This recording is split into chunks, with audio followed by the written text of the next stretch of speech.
Hello everyone, and welcome back to another episode of Hermitcraft. You see how my face gets closer to you for a split second then? That's because we're moving the camera in front of that wall block, right? If I go and move it down here in front of the lectern, it acts a bit funky in 1.16. I've noticed this happening with glass as well, and possibly a few other blocks. I think one of those is signs, yeah. So something a little bit broken, but that's to be expected.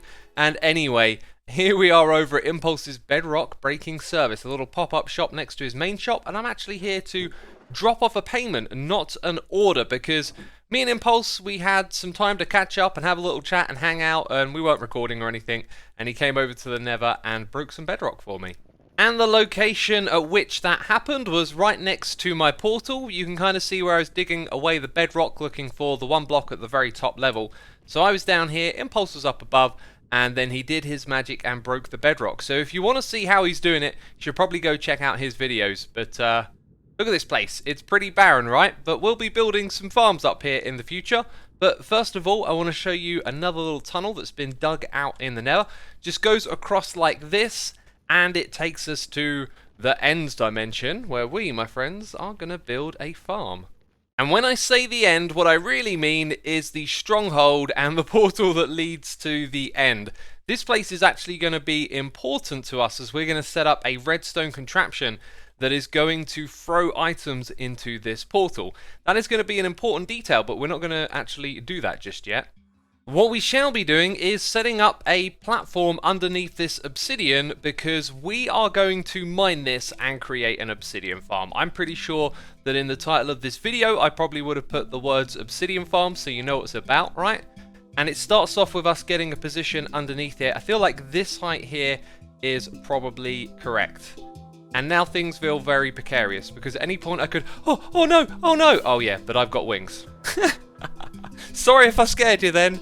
Oh, do you know what? This place used to be terrifying, but now that we got the elytra and rockets, it's not so bad, is it?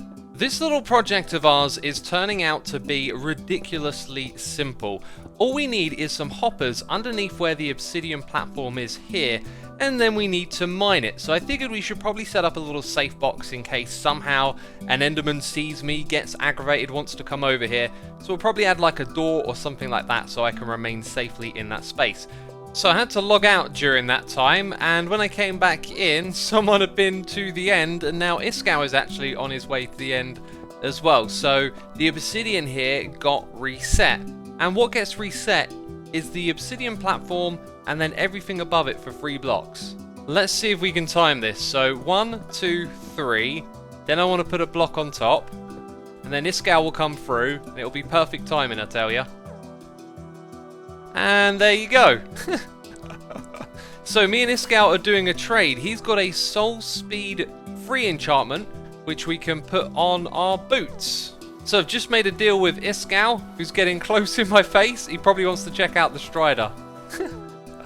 But yes, he gave me a soul speed 3 book for a diamond block. I think that's a pretty good deal. I don't particularly need this enchantment, and we'll probably get our own at some point in the future, but it's nice to have that for now.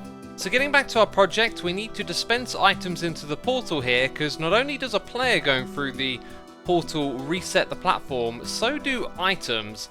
You can probably tell where this is going now. So back here we've got an EFO hopper clock that sends a pulse every so often, and when it does that, the item going through will reset the platform on the opposite side, unless that item manages to not actually go through the portal.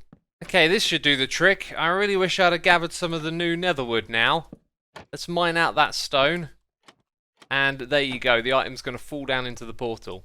Now how frequently that happens needs to be timed to how fast we mine the obsidian, but I'm just waiting at the moment for a carpet to come through, because I think it actually comes through in the very middle of this platform, and that means that we'll need to move this over a few blocks.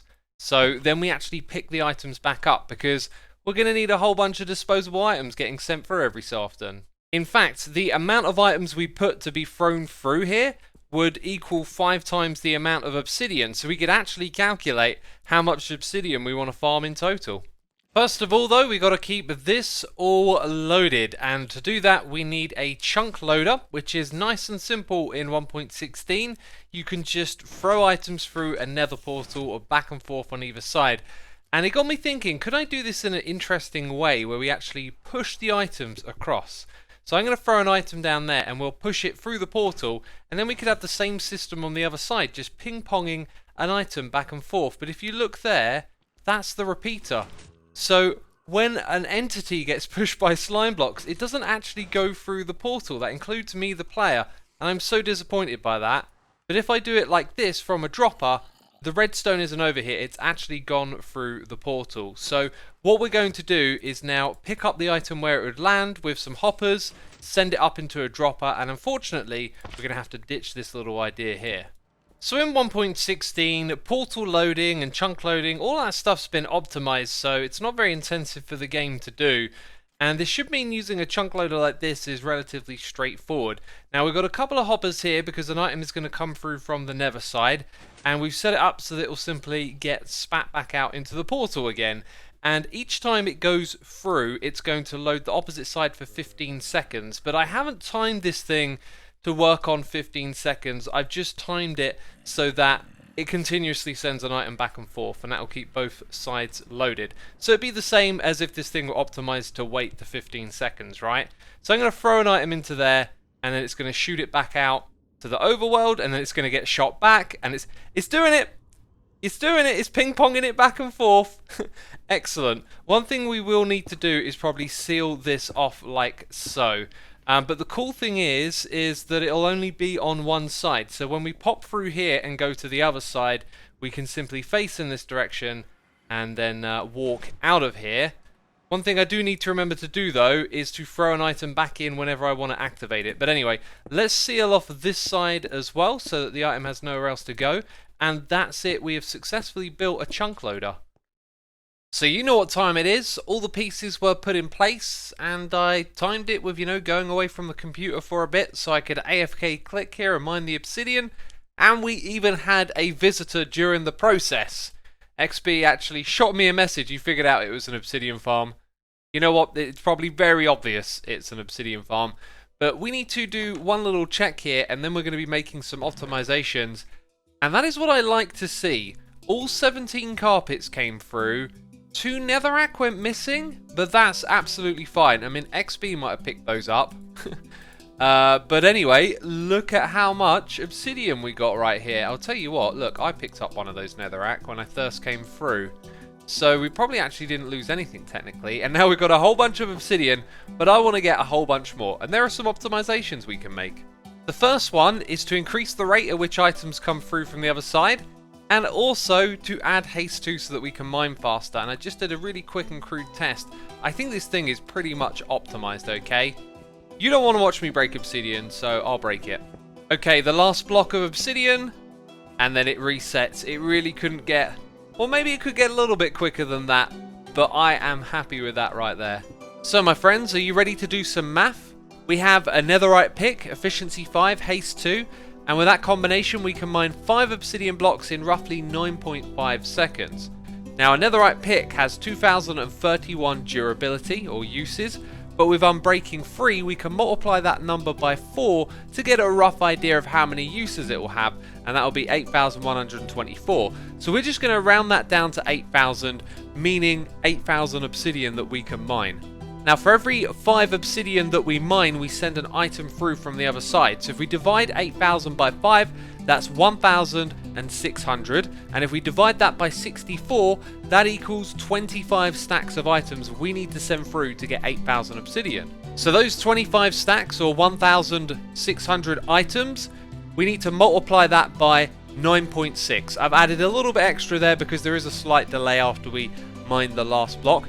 This gives us 15,360 seconds. If we divide that by 60, it's 256 minutes. Divide it by 60 again, and it's around 4.2 hours. That's how long it takes to mine 8,000 obsidian.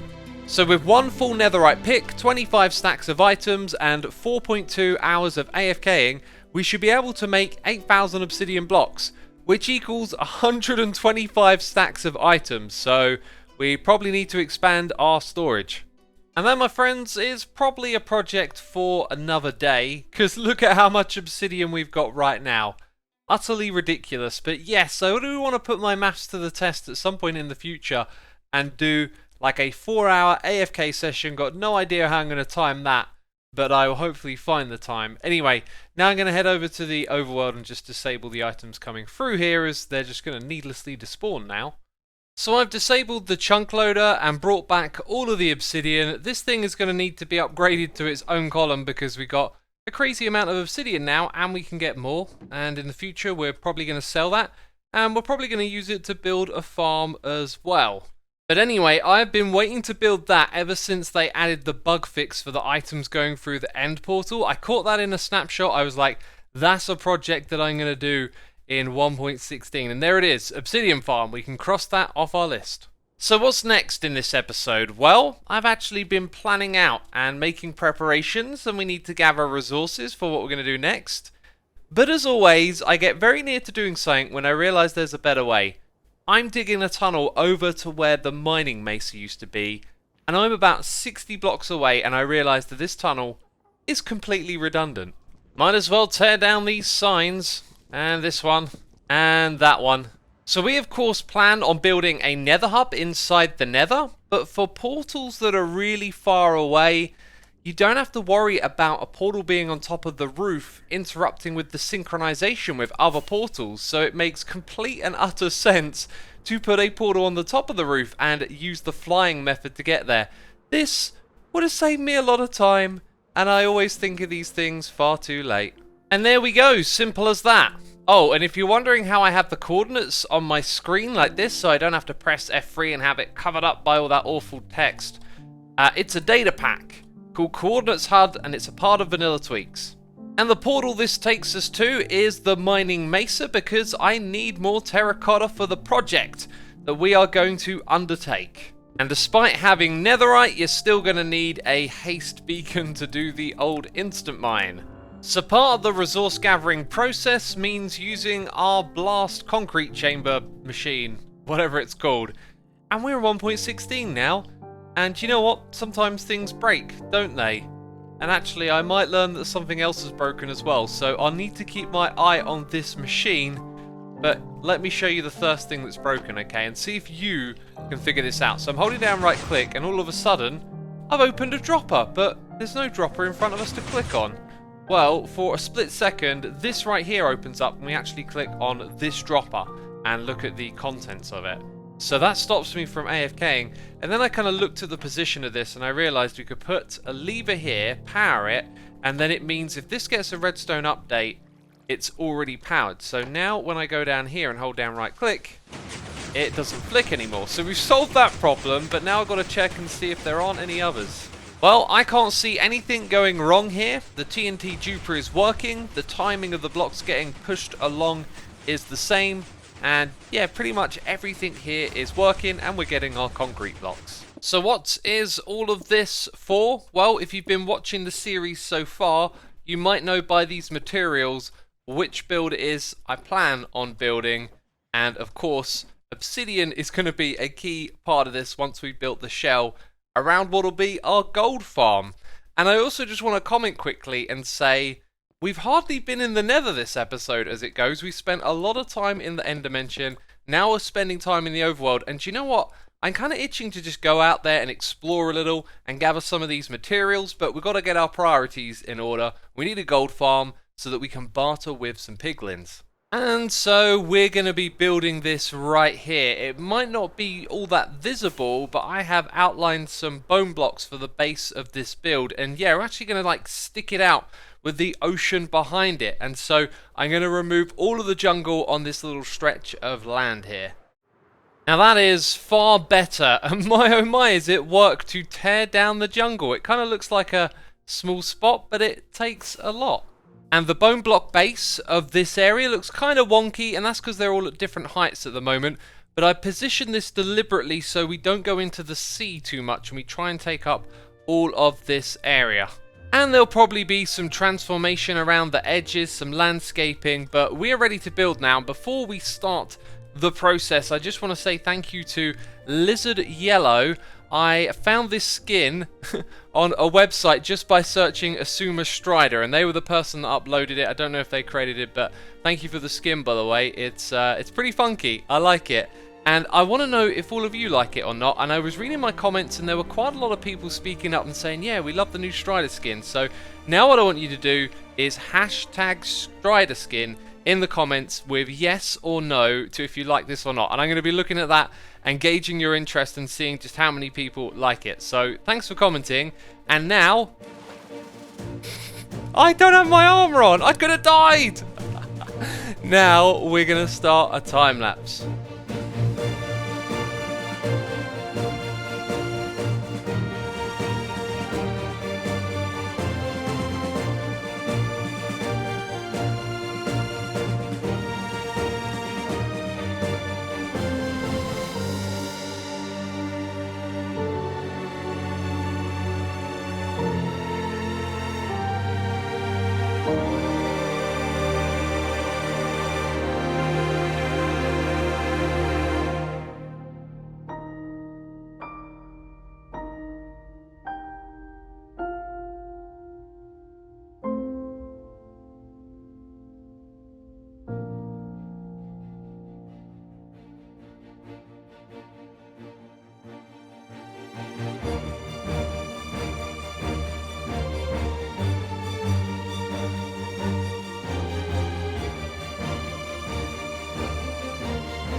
Well, there you go. An extraordinary build to house an extraordinary farm, and this took 9,700 odd blocks to put together. And we need another 3,300 obsidian to build the gold farm on the inside. Can I do it? Bam! I did it without taking any damage.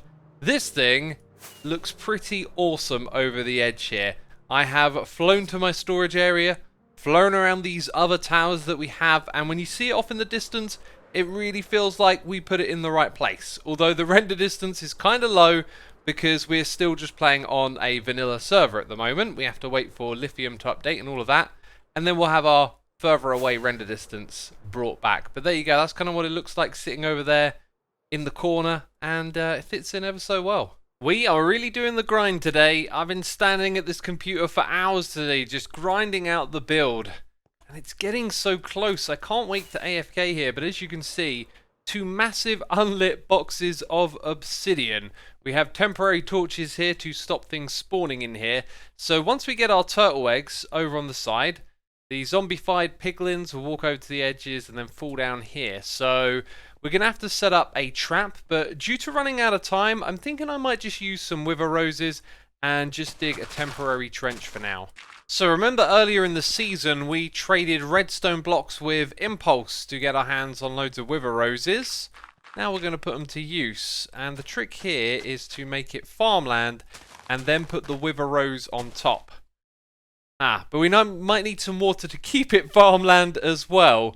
But this means the items on top of here, if I just demonstrate for you, get picked up by the hopper down below. So I really want to get this episode wrapped up and done, and I've got something a little extra planned for the very end of all this. And so I've only done the bottom floor here, and I haven't used all of the turtle eggs just because I wondered if we could be a little bit more efficient and use a few less of them. So hopefully that is enough, and you're going to see why I want to use less turtle eggs in a little bit. Let's go ahead and start lighting these up one by one. Excellent. This is crazy.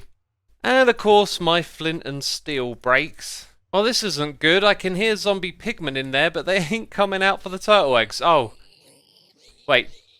Did you come out for the turtle egg? I'm not sure. I was going to suspect it might be this block over here. So using a bit of cheaty camera, we can see some movement. But it actually kind of looks incidental that they make their way over to the edge at the moment. Okay, I am removing blocks, and I'm not sure that we're seeing them pathfind over to the turtle eggs. No, they're all going over to the turtle eggs. Okay. That's good. And at the edge here, they behave a little different from what they did in our test world. Oh, I never actually put trapdoors on this side. Well, that explains that. Let's go make some more trapdoors. Well, I'd say it's all good now, but I'm noticing that the pigmen actually trample the farmland, and then the items don't get picked up. So I could replace this with hopper minecarts, but I guess that's what I get for doing things kind of quick and dirty, right? I've never actually used this method myself before. I've just seen other people use it, and it turns out it's not so great. So the gold farm, I'm going to be fixing it up and getting it working in between the episodes, or maybe in the next episode we'll run through some of what I do. But anyway, right now I want to put our turtle eggs to use. So XB has taken down his little shop over here. There's a couple of blocks missing from this one here. But anyway, he had a beacon store right here, and he's decided to not sell the beacons anymore. So I'm going to take this one over, and we're going to sell turtle eggs. But here's the catch. We're going to sell 8 turtle eggs for a netherite scrap. And we need 4 of those to make a netherite ingot. So effectively, a stack of turtle eggs for 2 netherite ingots is potentially what we can make it. And I have no idea if the netherite is going to become a new currency here on the server, if anyone's going to go for that.